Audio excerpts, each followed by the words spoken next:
नमस्कार दोस्तों, स्वागत है आपका मेरे YouTube चैनल पे। दोस्तों, आज हम हैं रामेश्वरम की यात्रा में। रामेश्वरम तमिलनाडु का एक खूबसूरत टापू है जो कि चारों तरफ से समुद्र से घिरा हुआ है। रामेश्वरम की कनेक्टिविटी देश के साथ सड़क और रेल मार्ग दोनों से ही बहुत अच्छी है। हम चेन्नई से रामेश्वरम गए। चेन्नई से रामेश्वरम पहुंचने में 7 या 8 घंटे का सफ़र है। हम रात को खा पी के ट्रेन में सो गए थे और जब सुबह आँख खुली तो हम रामेश्वरम में थे। जब आप ट्रेन से जाते हैं तो रामेश्वरम पहुंचने से थोड़ी देर पहले आपको समुद्र दिखाई देना शुरू होता है, जो कि बहुत ही खूबसूरत लगता है। आपकी ट्रेन पम्बन ब्रिज से होते हुए गुजरती है, जो कि देश का सबसे पुराना समुद्र में बना समुद्री पुल है। पम्बन ब्रिज 100 साल से भी ज़्यादा पुराना है। पम्बन ब्रिज के साथ साथ एक सड़क पुल भी है। इस पुल में आपको बहुत से टूरिस्ट दिखाई देंगे जो कि पम्बन ब्रिज से ट्रेन को गुजरते हुए देखने के लिए आते हैं। रामेश्वरम समुद्री इलाका है, इसलिए यहाँ के वातावरण में ह्यूमिडिटी बहुत ज़्यादा होती है। तो आप यहाँ गर्मी और बरसात में जाने से बचें, क्योंकि यहाँ बहुत ज़्यादा चिपचिपी गर्मी होती है। यहाँ जाने का सबसे अच्छा मौसम है ठंड का, तो आप ठंड में ही यहाँ जाएं। अब हम बात करते हैं रहने की। रहने के लिए जो यहाँ के मुख्य शहर में रामनाथ स्वामी मंदिर का जो एरिया है, आप कोशिश करें कि वहीं रुकें, क्योंकि वहाँ आपको बहुत सारे होटल्स, अच्छे होटल्स मिल जाएंगे।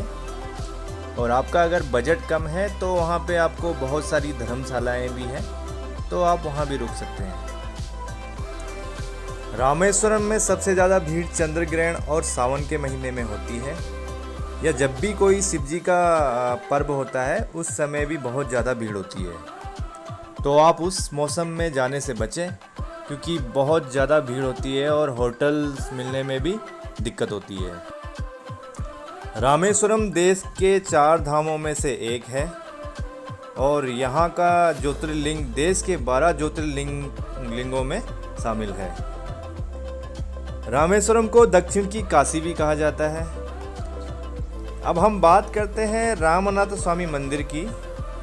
पौराणिक कथाओं के आधार पर जब भगवान राम रावण का वध करके वापस आ रहे थे, तो ऋषि मुनियों ने इसी स्थान पर उनको कहा कि रावण क्योंकि ब्राह्मण था तो आपको ब्रह्म हत्या का पाप लगा है, तो आप उसे दूर करने के लिए आपको भगवान शिव की उपासना करनी पड़ेगी।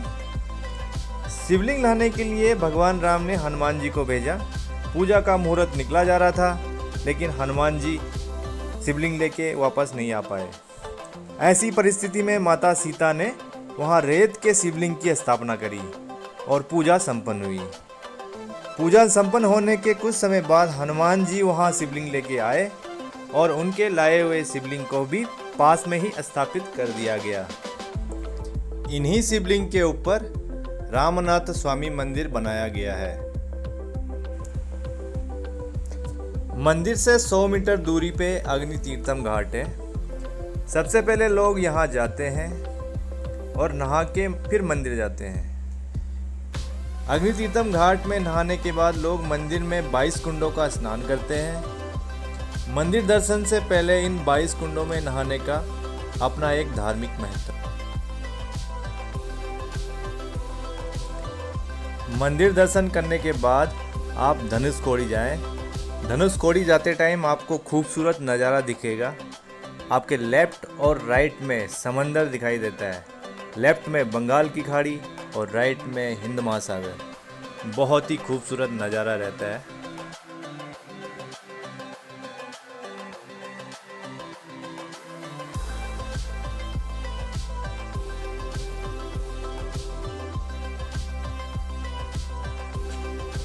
धनुषकोडी जाते टाइम आपको बीच में एक जगह मिलती है जिसको घोस्ट सिटी बोला जाता है।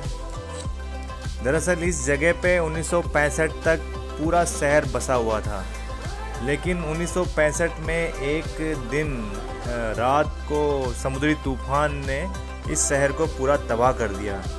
हजारों लोगों की जान चली गई थी रातों रात। उसके निशान आज भी यहाँ पे मिलते हैं। तभी से इस जगह को गोस्ट सिटी घोषित कर दिया गया। अब यहाँ पे केवल मछुआरे रहते हैं और कोई नहीं रहता।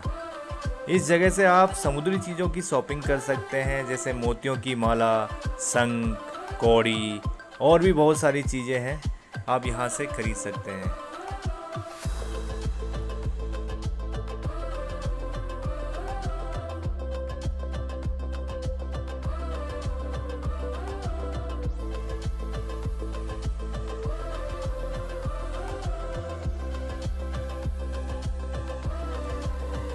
गोस्ट सिटी विजिट करने के बाद आप धनुषकोडी जाए। यह रामेश्वरम का सबसे खूबसूरत जगह है। यहाँ दो समुद्रों का मिलन होता है।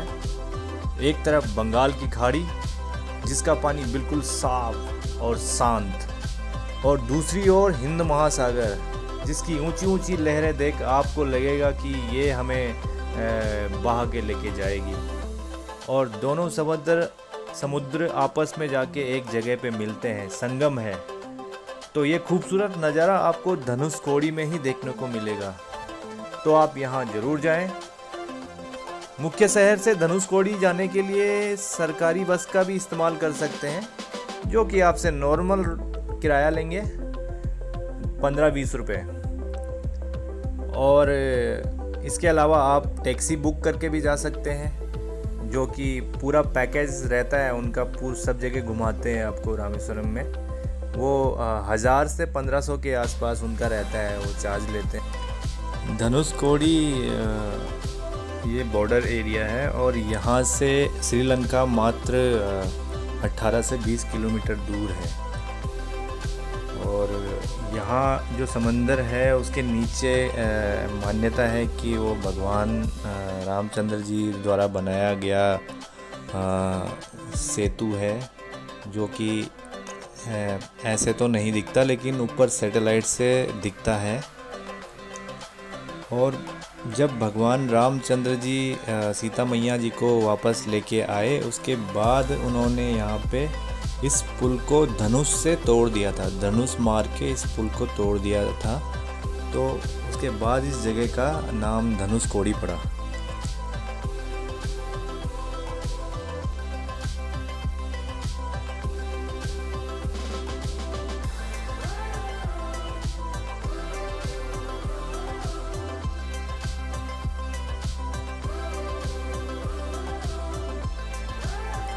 इसके बाद आप रामेश्वरम में गंधमदाना पर्वत जा सकते हैं। ये रामेश्वरम का सबसे ऊंचा स्थान है और यहाँ भगवान रामचंद्र जी के चरण के निशान हैं। गंधमदाना पर्वत से वापस आते समय आपको पंचमुखी हनुमान मंदिर मिलेगा।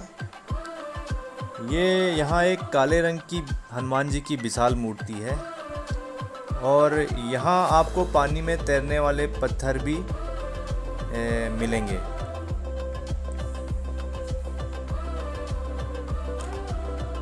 इसके बाद आप कोठांडा रामास्वामी मंदिर में भी जा सकते हैं। ये वही स्थान है जहाँ पे भगवान राम ने रावण के भाई विभीषण को लंका का राजा घोषित किया था। हमारे पूर्व राष्ट्रपति APJ अब्दुल कलाम का जन्म भी रामेश्वरम में ही हुआ था, तो आप उनका घर देखने भी जा सकते हैं। यहाँ आज भी उनका परिवार रहता है और घर के एक पोर्शन में उनका म्यूज़ियम भी बनाया गया है। इसके अलावा उनकी समाधि भी रामेश्वरम में ही है, तो आप उनकी समाधि में भी विजिट कर सकते हैं, जा सकते हैं। बहुत खूबसूरत समाधि बनाई हुई है। तो इस तरह से हमारी रामेश्वरम की यात्रा यहीं पे समाप्त होती है। वीडियो कैसा लगा कमेंट करके बताएं। वीडियो पसंद आए तो लाइक एंड शेयर ज़रूर करें और चैनल को सब्सक्राइब करना बिल्कुल ना भूलें। तो अगले वीडियो तक धन्यवाद।